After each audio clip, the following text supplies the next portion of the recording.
Special report में सबसे पहले बात विपक्षी एकता की। पहली बैठक की कामयाबी से बीजेपी विरोधी सभी दल उत्साहित हैं। बिहार के सीएम नीतीश कुमार के खाते में विपक्षी बैठक की कामयाबी का श्रेय जाता है। बैठक का लब्बो-लुआब यही रहा कि नीतीश कुमार विपक्षी दलों के समूह के संयोजक होंगे। बाकी बातें अगली बैठक में तय होंगी। अगली बैठक शिमला में अगले महीने होगी।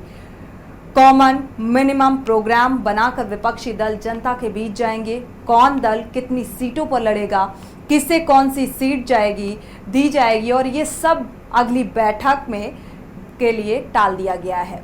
सीट शेयरिंग ही एक ऐसा मुद्दा है जहां पेच फंस सकता है और कह सकते हैं कि पटना की पटकथा अब साकार रूप लेगी। देखिए ये रिपोर्ट। पटना फिर बनेगा जन आंदोलन का केंद्र, क्या बदलने वाली है देश की सियासी फिजा? पटना में लिखी गई पटकथा होगी साकार।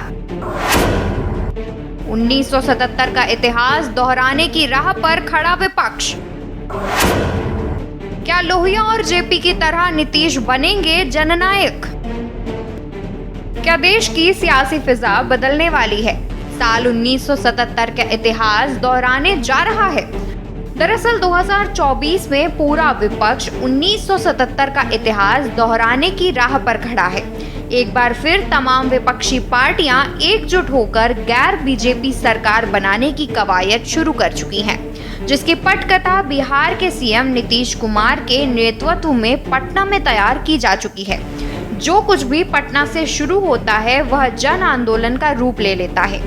पटना में 23 जून को 15 विपक्षी दलों की मीटिंग के बाद बंगाल की मुख्यमंत्री ममता बनर्जी के कहे इन शब्दों के बड़े अर्थ हैं। हमेशा सत्ता के बदलाव का केंद्र बना पटना। दरअसल कई ऐसे घटनाक्रम हैं जिन्होंने पटना को सत्ता के बदलाव का केंद्र बनाया। बता दें कि जब जब देश को बदलाव, नए विचारों और रास्तों की जरूरत हुई है, तब तब पटना ने ऐसी राजनीतिक लकीर खींची है जिसने दिल्ली की सत्ता को न सिर्फ चुनौती दी है बल्कि परिवर्तन की नई इबारत लिखी है। पटना में परिवर्तन की नई इबारत। पटना की राजनीतिक अहमियत की शुरुआत साल 1965 में हुई। तब देश आजादी के बाद सामाजिक और आर्थिक चुनौतियों का सामना कर रहा था। साथ ही देश के लोग 2 वक्त की रोटी के लिए भी संघर्ष कर रहे थे। कृष्ण वल्लभ सहाय बिहार के मुख्यमंत्री थे। उनकी जन विरोधी नीतियों को प्रखर समाजवादी राम मनोहर लोहिया ने मोर्चा संभाला था।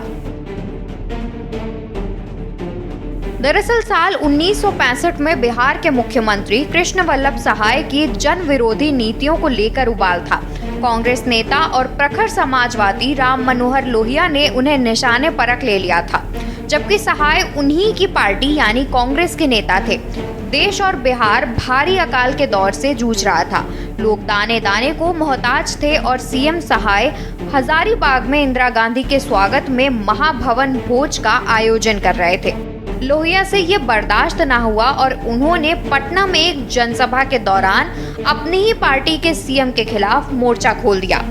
उन्होंने कहा, राज्य की भूखी जनता को अन्न की जगह भाषण खिलाया जाता है। या अकाल प्रकृति हो या मानव जनित, लेकिन लोगों की भूख नकली नहीं है। इतना ही नहीं, उन्होंने मुख्यमंत्री पर हमला बोलते हुए कहा था कि लोगों को अब भी भरोसा है, सीएम जनता को भरपेट अनाज देंगे, लाठी और गाली नहीं। मुख्यमंत्री के भी सहाय को लगा अगर राम मनोहर लोहिया को अभी नहीं रोका गया तो वो सरकार और कांग्रेस के खिलाफ और हमलावर हो जाएंगे। इसके बाद लोहिया को रातों रात गिरफ्तार कर हजारीबाग जेल भेज दिया गया। अगर उन्हें पटना में रखा जाता तो सरकार के इस फैसले के खिलाफ लोग विद्रोह कर सकते थे। लोहिया भले गिरफ्तार हो गए, लेकिन पटना की जनसभा में अपनी ही सरकार के खिलाफ दिए भाषण में उन्हें उत्तर भारत में कांग्रेस विरोधी एकता के एक नए नायक के रूप में स्थापित कर दिया। इसके बाद उनकी लोकप्रियता बढ़ती चली गई। सुप्रीम कोर्ट में उन्होंने गिरफ्तारी के खिलाफ अपना पक्ष खुद रखा। इसके बाद उन्हें बेइज्जत बरी कर दिया गया और गिरफ्तारी के लिए पटना के तत्कालीन डीएम को कड़ी फटकार भी लगाई गई।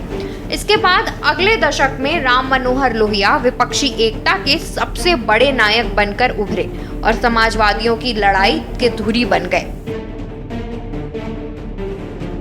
बता दें कि 1975 में जब इंदिरा गांधी पर भ्रष्टाचार का आरोप साबित हुआ तो प्रखर गांधीवादी नेता और भारत छोड़ो आंदोलन में जेल जा चुके स्वतंत्रता सेनानी जयप्रकाश नारायण ने विपक्ष को एकजुट कर उनसे इस्तीफे की मांग की थी। राजनीतिक पार्टियों के विरोध, विपक्षी नेताओं के तेवर और जन आंदोलन को कुचलने के लिए इंदिरा गांधी ने देश में आपातकाल लगा दिया। इसके बाद 5 जून 1975 को जेपी ने पटना में गांधी मैदान में विशाल जनसमूह को संबोधित किया। यहां से उन्होंने तत्कालीन सरकार यानी इंदिरा गांधी के खिलाफ संपूर्ण क्रांति का नारा दिया, जिसका परिणाम ये हुआ कि इंदिरा गांधी की सत्ता चली गई। साल 1977 में हुए आम चुनाव में लोकनायक जयप्रकाश नारायण के आंदोलन की वजह से भारत में पहली बार गैर कांग्रेसी सरकार बनी। एक बार फिर तमाम विपक्षी पार्टियां एकजुट होकर गैर बीजेपी सरकार बनाने की कवायद शुरू कर चुकी हैं, जिसकी बिहार के सीएम नीतीश कुमार अगुवाई कर रहे हैं। बता दें कि बीते 2 लोकसभा चुनावों में विपक्षी दलों के नेताओं को एकजुट करने की कोशिश की गई, लेकिन किसी न किसी कारण से यह सफल नहीं हो पाया। नीतीश कुमार के नेतृत्व में इस बार पटना ने वो कर दिखाया जिसकी अब तक बस कल्पना ही की जाती थी। कश्मीर से लेकर कन्याकुमारी तक के विपक्षी नेताओं ने इस बैठक को सराहा। तमिलनाडु के सीएम स्टालिन से लेकर जम्मू कश्मीर के पूर्व मुख्यमंत्री उमर अब्दुल्ला तक ने इसके लिए खुलकर नीतीश कुमार की तारीफ की। वहीं बंगाल के सीएम ममता बनर्जी ने तो ये तक कह दिया, बीजेपी चाहती है कि इतिहास बदला जाए और हम चाहते हैं कि बिहार से इतिहास बचाया जाए।